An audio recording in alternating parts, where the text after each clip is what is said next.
While the world of basketball awaits with a breath on any movement on Kevin's trade front, there are still a lot of intrigue around another destination of the smallest star player for the start of the campaign 2022-23.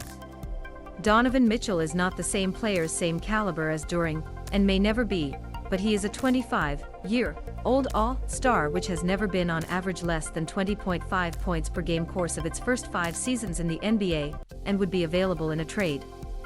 In addition, any team that would agree for him would under control for at least the next 3 seasons to come, and who would then hold his bird rights before his player year in 2025-26.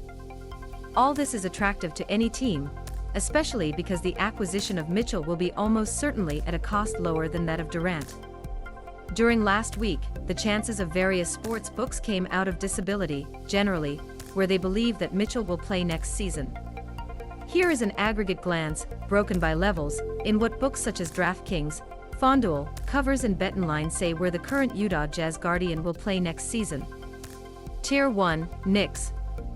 Born and raised in Elmsford, NY nearby, and having spent a large part of his childhood in the clubs of New York clubs due to the position of his father as director of relations with the players of the Food, Mitchell is the star of the hometown that the New York Knicks are dying to see for them since Carmelo Anthony was this guy for them.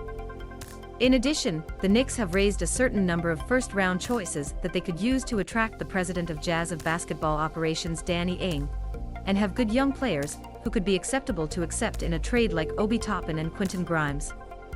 The latest reports suggest that any kind of Mitchell agreement could still be a means, but given the logic around the Knicks as a trading partner, and their despair to become pretenders with the great signature of Jalen Brunson, that makes sense. It makes sense why New York has such high chances. Tier 2, the usual suspects.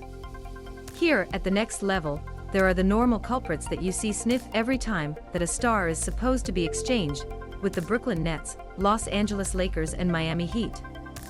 One could assume that, to acquire Mitchell, the Nets should probably treat one of Kyrie Irving or Durant, the Lakers probably Russell Westbrook, and the Miami Heat probably K.